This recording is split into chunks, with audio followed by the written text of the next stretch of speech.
Geopolitics is changing rapidly and the US cannot catch up with it. The revival of Russia and the rise of China has changed the unipolar world into a multipolar one. Russia and China are balancing powers. The US is no longer a unique superpower in the unipolar world. The US must understand the realities and accept others too. Yet, the US is always looking for outdated instruments from the Cold War toolbox, frequently discrediting others and provoking conflicts with lies they have fabricated. The US is using bias and discernible media as a tool to promote its own narrative, which is based on fake news, fabrication of stories, and distortion of facts and realities. Such dangerous practice mirrors Washington's inaccurate understanding of China and China-US relations and reflects these US politicians' ignorance about international situations. It will only lead to a loss of all sides and be abandoned by the times. Similarly, mainstream media is also over-engaged in anti-Russia propaganda,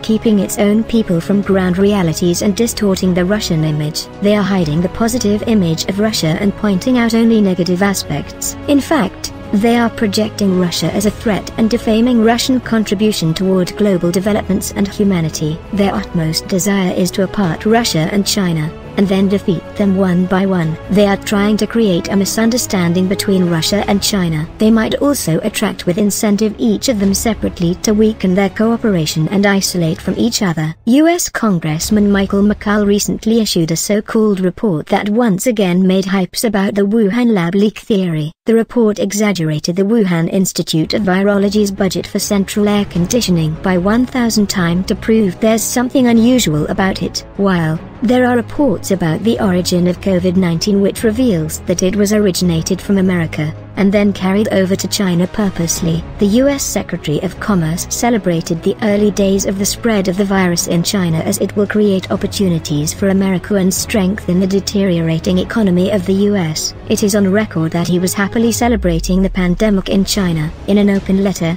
former U.S. Assistant Secretary of State Christopher Ford confirmed that from December 2020 to early January 2021, under the direction of former U.S. Secretary of State Mike Pompeo, the Office of Policy Planning under the U.S. State Department instructed relevant officials to bypass biological scientists to brief this false argument inside the department that the coronavirus is a biological agent deliberately unleashed upon the world by the Chinese government. There are more such cases. In a word, the fabrication and spreading of rumors by these U.S. politicians are totally immoral. Besides, some U.S. media organizations have also joined the origin tracing show of these U.S. politicians and played a very indecent role, frequently citing the so-called intelligence reports and anonymous officials with insinuations to start a new Cold War against Russia and China. Some US politicians are making trouble with all possible means. Some Chinese enterprises were listed as communist Chinese military companies just because the Chinese government once awarded their founders. Some Chinese students were said to have a military background and repatriated just because they saved photos of military training,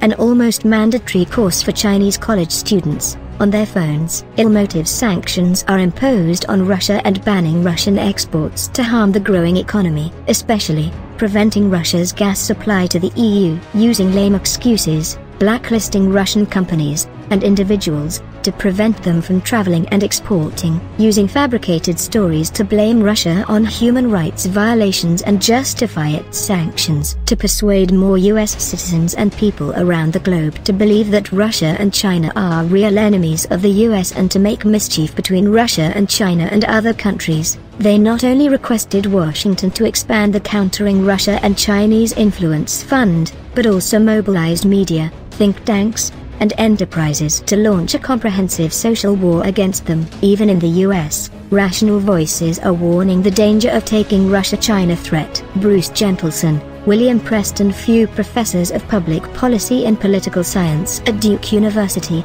noted that the Russia-China threat is being inflated in ways that are counterproductive for foreign policy strategy and distort domestic politics in dangerous ways. It would be absurd and dangerous to apply the Cold War playbook to today's changing world. Access to information has changed the public perception, and when the people understand that their government is deliberately distorting the fact to malign Russia-China, they might turn up against them. Over-exaggeration might become counterproductive. even may harm their credibility too. In today's world, where economic globalization is taking place in a profound manner, countries are seeing integrated interests. The demand for cooperation among all nations is rising rather than going down when the world faces increasingly more risks. The idea of the new Cold War is not accepted by any civilized nation, and people around the globe may reject such an approach. Instead, cooperation, mutual respect, coexisting, and collective developments and prosperity is an optimal option available.